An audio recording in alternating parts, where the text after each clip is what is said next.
Welcome to my YouTube channel Ramesh online. ఎస్బీఐలో salary account లేదా pension account ఉన్న ఉద్యోగ పెన్షన్లకు ఇవి ఉచితం.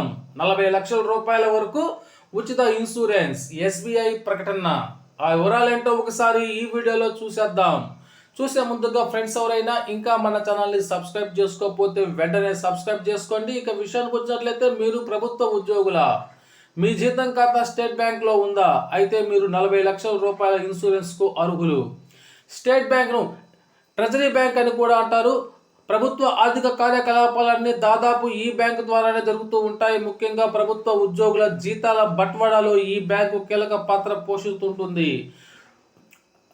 ప్రభుత్వ ఉద్యోగులు తమ జీతాల కోసం ఏదో ఒక బ్యాంకును ఎంచుకునే సదుపాయం ఉంటుంది. అయితే స్టేట్ బ్యాంక్ ఆఫ్ ఇండియాను కనుక ఎంచుకొని ఆ బ్యాంకు ద్వారా జీతాలు పొందుతున్నట్లయితే అనేక ప్రయోజనాలు ఉచితంగా లభిస్తాయి.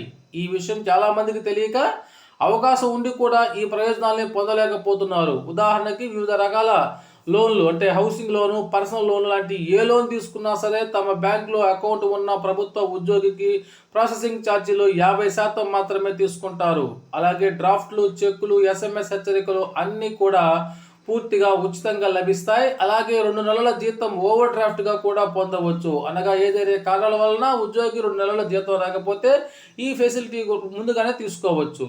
అన్నింటికంటే ముఖ్యంగా ఉద్యోగి ఆకస్మికంగా మరణం సంభవిస్తే పర్సనల్ యాక్సిడెంట్ ఇన్సూరెన్స్ స్కీమ్ కింద 20 లక్షలు, ఎయిర్ యాక్సిడెంట్ ఇన్సూరెన్స్ కింద 30 లక్షలు చెల్లించబడతాయి. దానికి తోడు SBI డెబిట్ లేదా క్రెడిట్ కార్డు హోల్డర్లకు మరో 10 లక్షలు చెల్లిస్తారు. అంటే గరిష్టంగా 40 లక్షల ఇన్సూరెన్స్ ఉచితంగా కవర్ అవుతుంది. దీనికి గాను ఆ ఉద్యోగి తాను జీతం తీసుకుంటున్న బ్రాంచ్కి వెళ్ళి కొన్ని వివరాలను ఇచ్చి నమోదు చేయించుకోవాలి. ఈ వివరాలు ఇచ్చి నమోదు చేయించుకుంటే మాత్రమే ఈ పథకం వర్తిస్తుంది. దీనికి 4 రకాల స్లాబులు ఉంటాయి. మీ జీతం 10,000 నుంచి 25,000 మధ్య ఉంటే సిల్వర్ గాను, 25,000 నుంచి 50,000 మధ్య ఉంటే గోల్డ్ గాను, 50,000 నుంచి ₹1,00,000 జీతం పొందుతున్నట్లయితే వారికి డైమండ్ గాను గుర్తిస్తారు.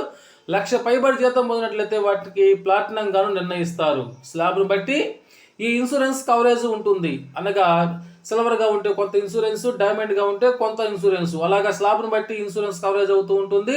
కేవలం ఖాతా ఉన్నంత మాత్రం జీతం వర్తించదు. కాగా ఈ పథకం గురించి విద్యార్థులైన ఉద్యోగులకు పెద్దగా అవగాహన లేకపోవటం పట్ల బ్యాంక్ ఉన్నతాధికారులు ఆశ్చర్యం వ్యక్తం చేశారు.